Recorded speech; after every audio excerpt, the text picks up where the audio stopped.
Thank you, Samana, and assalamu alaikum, everyone. Hope you're doing well and staying safe. Let's dive right in. Bismillah, alhamdulillah, wassalatu wassalamu rasulullah. As you all know, 10 Palestinians were killed in an Israeli attack in a populated area just this week.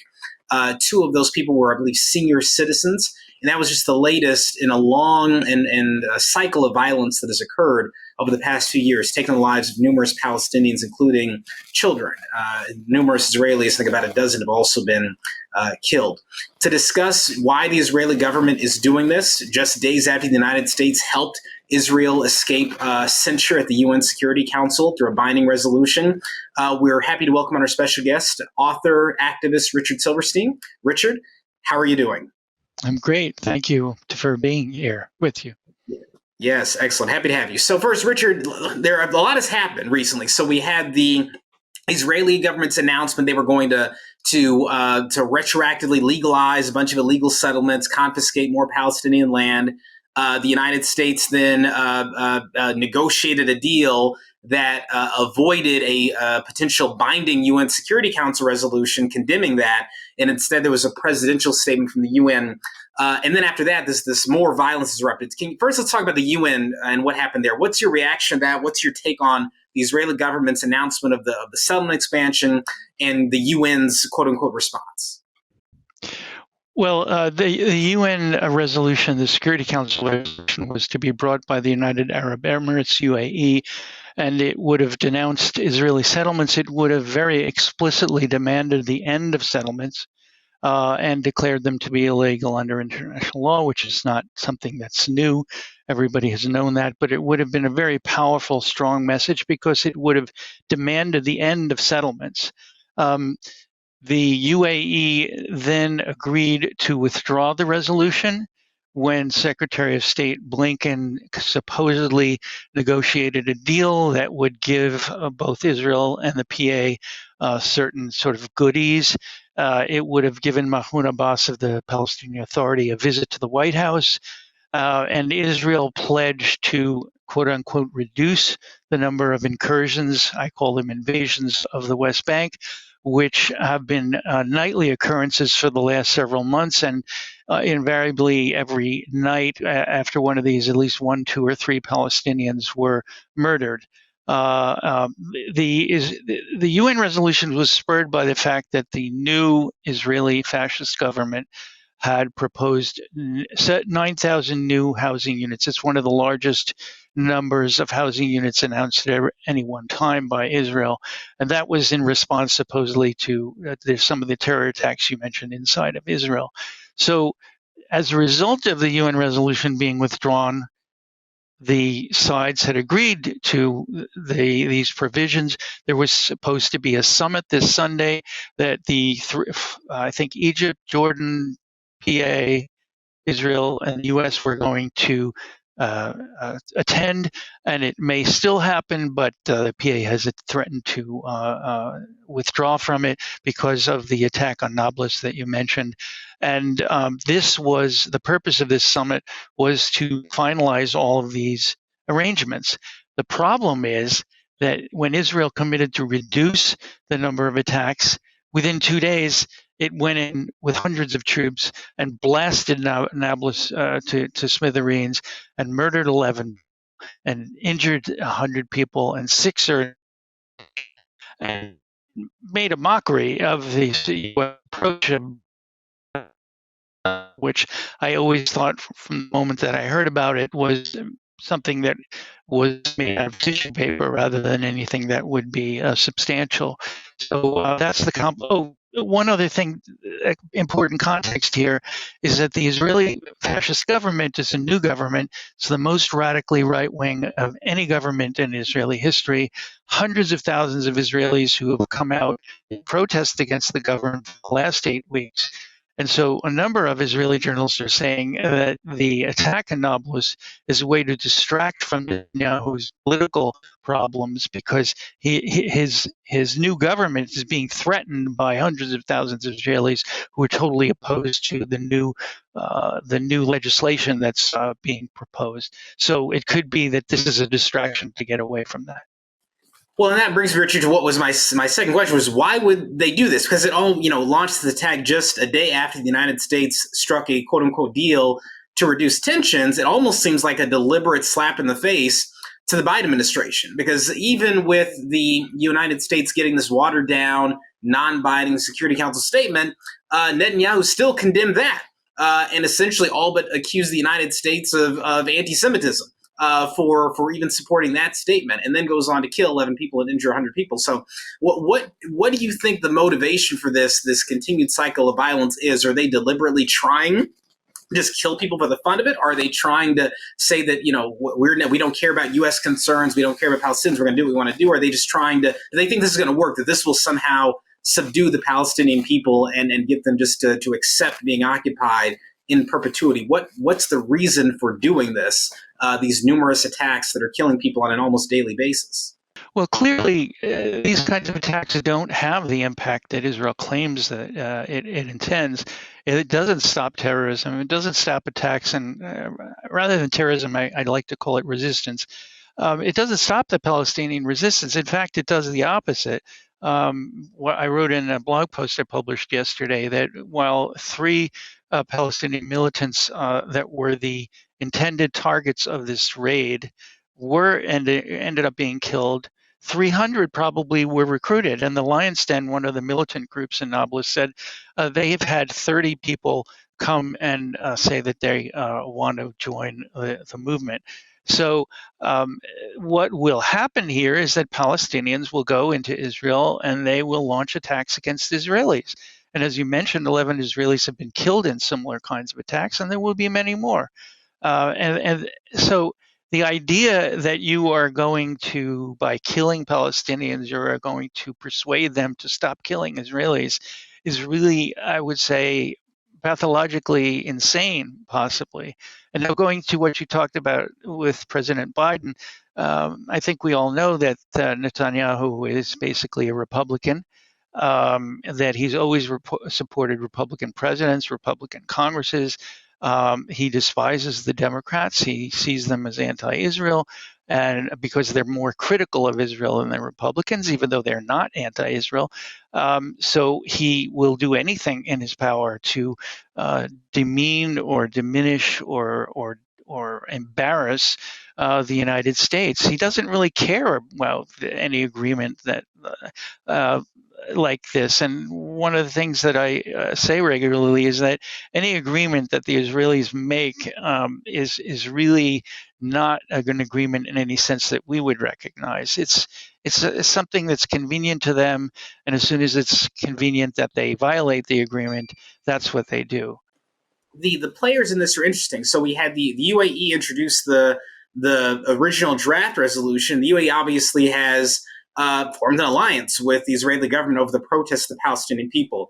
Do you think the UAE, is this a sign that even a country like the UAE is not so far gone that even they are willing to tolerate unlimited abuse against the Palestinian people? Or do you think they're aware that people within the UAE, we're not happy with these arms deals that have been made at the price of solidarity with Palestinian people?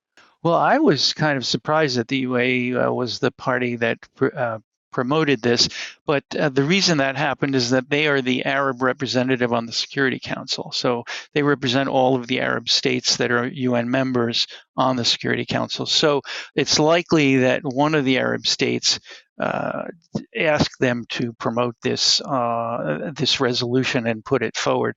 But as you said, UAE is a member of what's called the Abraham Accords, this alliance between Israel and Arab states, which is designed to rival Iran and to set up a front of states that are opposed to Iran. So it is unusual for the UAE as an ally of Israel to do this. And it's important to recall or understand that this has become an important security arrangement. And I just read that the UAE and Israel have created a new non-human powered ship that would be the equivalent of a drone except on the sea. And this is something that, of course, Israel would be interested in because it is always interested in advanced military technologies, which it exports throughout the world. So it's a kind of an odd couple relationship in terms of the resolution that they submitted. So the protests in Israel aimed at the Netanyahu government. It seems like those protests have nothing to do with, for the most part, objections to what they're doing to Palestinians, but more so objections to what they're doing to the Israeli governmental system, its checks and balances.